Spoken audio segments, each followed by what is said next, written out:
companies that are led by one person, they're not healthy at the end of the day. And I think Facebook's a great example of that.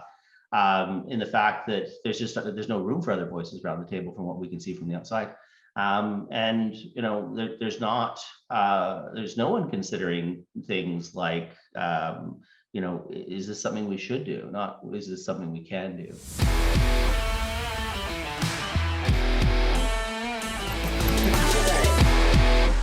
All right, I'm joined today by Iain Klugman. He is a strategic advisor to Health Canada, former CEO of Communitech, and current executive advisor to the current CEO at Communitech. Welcome. It's good to talk to you, Iain. Thanks, Jason, for having me on the show. Yeah, you are really a man in demand lately. We really enjoyed. I had the opportunity to have biweekly conversations with you in the business context, but more recently, as you help Health Canada with the rollout of vaccines, I found that to be equally, if not more, fascinating in understanding how the things that you learned at Communitech and your other experience can really help you get a vaccine rolled out to people and understand the health implications of this pandemic. Yeah, it's interesting, and I feel very privileged to have been appointed as a strategic advisor to Health Canada and my focus is on testing and rapid testing. Is in many respects, it is that ability to be agile and to be creative in solutioning that is so important, and really the reason they wanted me to come on board. And since that time, it's interesting because organizations like Health Canada, it populated by incredibly smart people. These people went to U of T, Waterloo, Oxford, Yale, Harvard, wickedly smart, working incredibly hard. But so much of the way they view problems is based on constraints. And of course, one of the things about me, and I think a lot of people who work in sort of the agile world, is we set the constraints aside and say, okay, let's come back to that and see if it really is a constraint. I've had the fortune of working with the group since January. We have launched multiple channels into market to get tests into people's hands. And of course, I'll talk a bit about the tests and why they're so critical. Via a direct portal, via partnerships with provinces, via a model that works for the Chambers of Commerce and Canadian Red Cross. But really what the focus has been from the beginning is to say, we need, this is a multi-channel strategy. We need to make it so that there's no wrong door for businesses who are looking to access rapid antigen tests. And we need to make sure that it's got light touch from a reporting, from a compliance perspective. Otherwise, it's one more thing that people have to do, and people won't do it.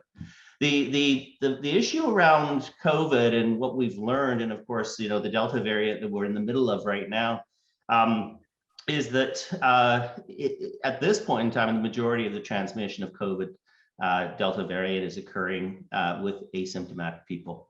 The study just came out last week from the Center for Disease Control out of the US that showed that there's an equal number of people who are transmitting COVID as there are who are vaccinated and who are unvaccinated. And so what that means is that we thought up until now that when people had their vaccines, their 2 doses of vaccines, they would not transmit COVID. And of course, we're seeing it at the same level as those who are unvaccinated. The other thing we're seeing with the Delta variant is very, very high loads of what's called viral loads. And these high levels mean that these people are very, very contagious. And the same is whether the person is vaccinated or not vaccinated, they still have these high viral loads. So the net of all of this is that we really need to continue to do asymptomatic testing to find the people who are carriers and potentially going to infect people with COVID, but are showing zero symptoms. And the whole strategy around, watching for symptoms and getting tested if you have symptoms, interesting, but not a legitimate strategy if we're going to try and shut down the asymptomatic transmission of this virus. Yeah, it is awesome. And I will say thank you on behalf of Shinydocs, on behalf of myself, that we do have the rapid testing, that largely in part for the work that you did. For us, it was available both through Communitech and through I believe it's through the Greater KW Chamber of Commerce as well. Yeah. So I'll ask you about the efficacy of the tests in light of the Delta variant, and perhaps additional as we go deeper into Greek letters of different variants that are coming. Are we confident that the rapid tests that are in place will find the asymptomatic but positive people as well? Yeah, we do. I mean, first of all, the antigen-based rapid tests have evolved since they were first launched 18 months ago, and they're far more accurate than they were. The other thing is that, you know, it's a difference between a diagnostic test and a test to find people who are contagious and infectious.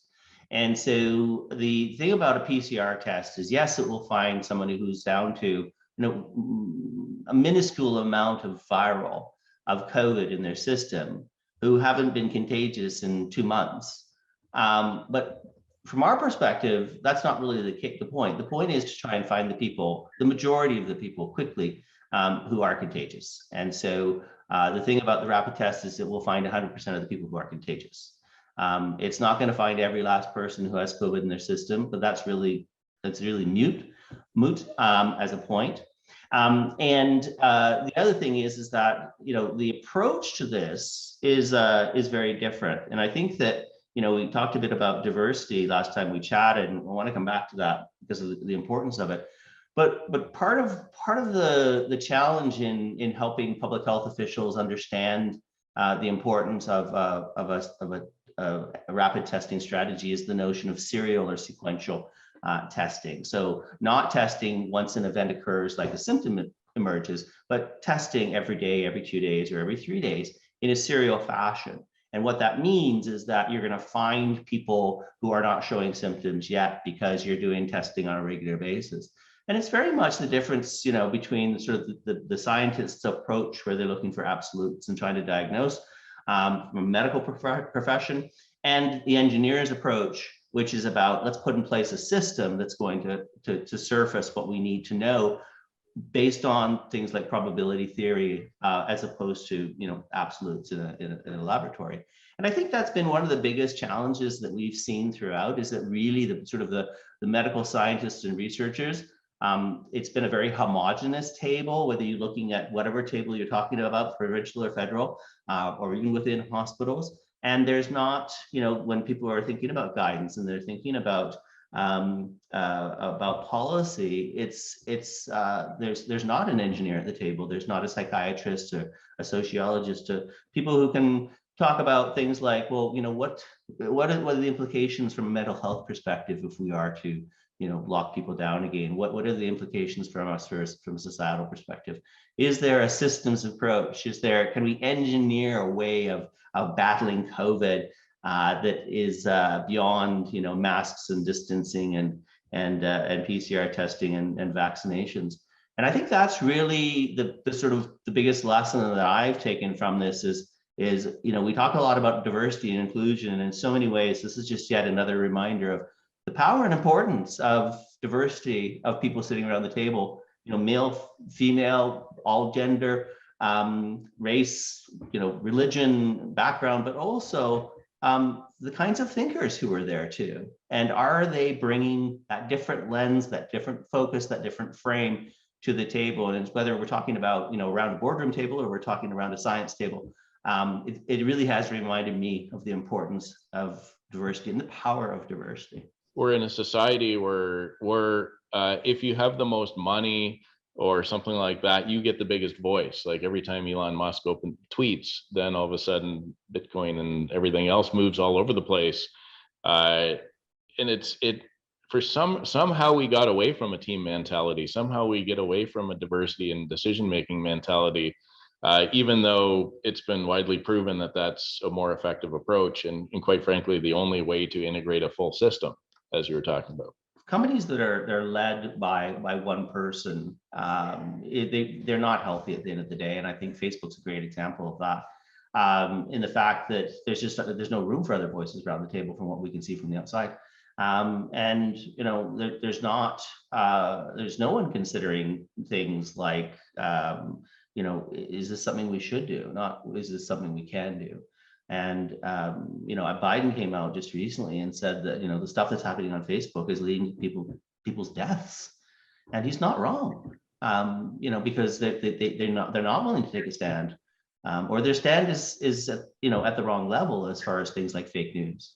And they've become the bastion of basically all evil in the world is got a Facebook group, and there's no accountability. And I really think that really does go back to this notion of is it a team, or is it one person running the show and making the decisions? And we've seen that in lots of different examples, lots of failed companies, because you don't take the CEO bad news. I worked at Nortel for a bunch of years in my life, and people would say, what do you think brought Nortel down? And I would say to them, at the end of the day, I think it was the culture of the place.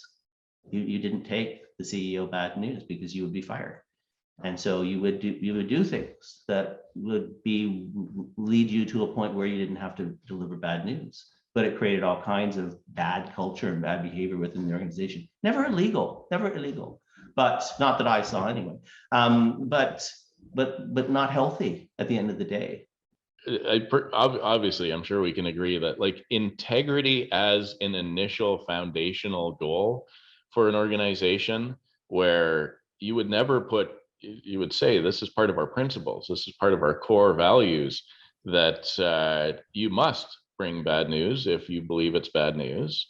You must bring the information as raw and as unfiltered as you possibly can in order for us to actually be able to evaluate it properly, is, I think, should be a core value, but it just isn't in so many different places. Yeah, it's really interesting, because I think that values are really important, and of course you've been very much involved in the work that we've been doing around Tech for Good, which is got traction and will continue in the long term, which is something I'm very, very excited about. But the problem with values, in the absence of having a culture where things can be challenged, we used to have a no asshole policy at Communitech. But the problem is somebody who used to work at Communitech, a good friend of mine said, is nobody actually thinks they're an asshole, Iain. So, they don't understand that it doesn't inform the kinds of behaviors which you're willing to accept and you're not willing to accept. You have to be more specific about what it is and the principles that undergird behavior and decisions within an organization. But B, you also have to have a market of ideas around the table, and different ideas, and a willingness and a culture that welcomes feedback and criticism and other points of view. When I was the CEO of Communitech, I often say, people would give me a compliment and I'd say, I really appreciate that, but it doesn't help me be better, and it doesn't help me make this corporation better. Tell me what we're doing wrong. And at first, when people would come into Communitech and they'd say, people would say, oh, take Iain the bad news. Iain loves criticism. It's a gift for him. And at first they were like, no, that's bullshit. But after a while, they start to figure out that I really did want to know, either from my customers or from my team, what was wrong, what was broken. Because to me, that's always been the greatest gift. Otherwise, we fool ourselves into believing that everything's good. And you look at sort of the way that startups work and entrepreneurs and the way we celebrate them, and they raise a bunch of money and everyone's accolades are being thrown at them, and they're this under that, and they're the whatever of the year, and they start to believe their own press and eat their own dog food, and that often will lead to ego getting out of control and people losing context and about what is happening and what's not happening. That's why I think that people being humble is one of the most important requirements of a good CEO, is not to let that press get to them. To me, it completely makes sense, and it's not because it came intuitively. It's because once you're humbled enough times by industry, your customers, by 2008, your kids, everything else, how do you, because I've always marveled at how you've drawn together the team at Communitech, and how since then how you draw people together. Was that something that came naturally, or was there a couple of key events that humbled you to fully understand this? I've fortunately had lots of humbling experiences in my life. And I think, part of it was just the way that I was raised. My parents were very, very focused and determined that we'd be grounded. So I think it was something that was really sort of bred into us a long, long time ago. And I've seen things along the way. I've seen ego kill big, successful organizations and corporations. And I see it especially with younger entrepreneurs who get the money quicker and all that. And lately, the CEOs have been skewing a little bit older, or more in the focusing on scale ups. And I see almost a converse problem happening where, despite the fact there's lots of companies with lots of success, they've broken past kind of those 5 million in annual revenue barriers, the 50 employee barriers, and they're scaling up.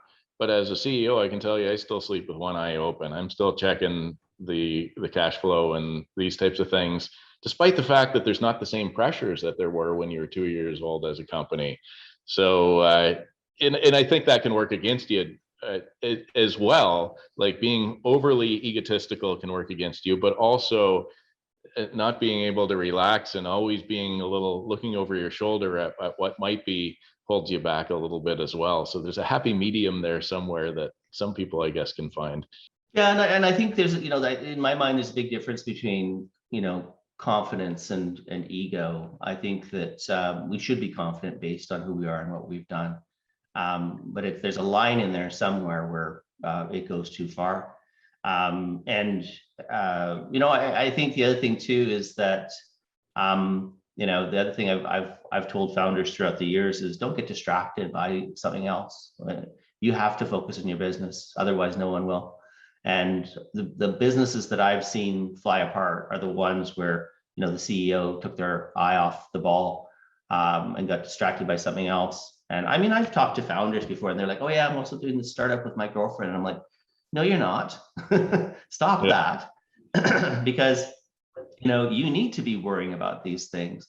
I remember we had the chair of my board at one point in time was John Keating, who was the CEO of Communitech, and one of the greatest business minds I've ever met in my life. And I said to him, John, I worry about everything. He goes, yeah, you do. And it's called risk management, but also known as worrying.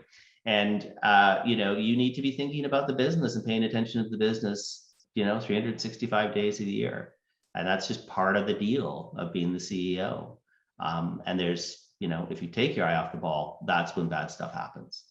When we deployed at one of our big customers, and all of a sudden they could see all of their data in one place, interrogate it. What was interesting, their CEO looked at it and went, that's our data integrity solution. That is our business integrity solution.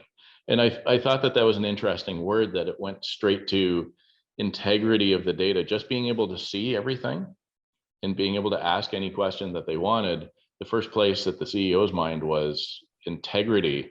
And I feel like that maps very closely to what's going on with the pandemic and the information, looking for an integrated data model with the diversity in decision making in order to be able to ask any question of this data and get it back quickly.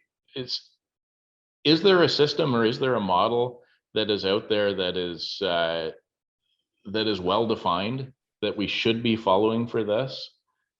Yeah, there absolutely is. And I think, I would add to the comment by the CEO, in addition to the word integrity, and it's probably tied to the same notion, is the notion of transparency. I've always been a big believer in the notion of radical transparency. Bad things happen in dark shadows where people aren't looking. And the surefire way of ensuring that you've got integrity in your organization and in your data is to make sure you can see what's going on at any given point in time. And so I think that the opportunity that we have, one of the areas, and because I think we're all thinking about, how do we take the good from COVID and sustain it and build on it and learn from it, and not let this pandemic go to waste, and make sure that some good comes out of it. I think there's a few things that are going to come out of this that are good. I think that there really is a commitment by all levels of government to ensure that we're prepared for next time, that we are ready for whatever the next crisis emergency is in our world. I think the other thing that's changed is that location is sort of withered away. Proximity has become optional, and it opens up a huge amount of opportunities for us as companies, as universities, as a nation, to be able to tap into top talent anywhere in the world. It's going to change the way that firms are formed. It's not going to be 4 people in a garage. It's going to be people literally anywhere in the world coming together to build a company. It creates challenges, obviously, recruitment and building culture and managing and building team in a remote and a hybrid world is going to be different. But I think it does pose tremendous opportunity for us, because the biggest constraint we've had in building companies in Canada has been access to talent. We're too small a country. I also think it creates opportunities for rural communities, small cities, small towns, because there's been an outward migration from the big cities, and now there's a talent base in these communities that could transform them and also activate the economic potential of those communities, because of course we've relied very heavily on our big cities, specifically Toronto, to drive GDP growth for the nation. And so I do see a lot of opportunity because of this sort of getting people unstuck from a location and putting it to work to our advantage. And I think if we can do that well, there's opportunity for us. Why is there still such a huge culture of erring on the side of inaction and going, wow, who's going to pay for that? I would love to see big, bold dreams coming from our elected officials that are going to put some chips on the table. I think that it's interesting. Somebody wrote a book about Toronto, and the conclusion that they came to was, his name was Oswald Destin, and the conclusion they came to is that communities are defined as much by what they are able to do as they are by what they are not able to do.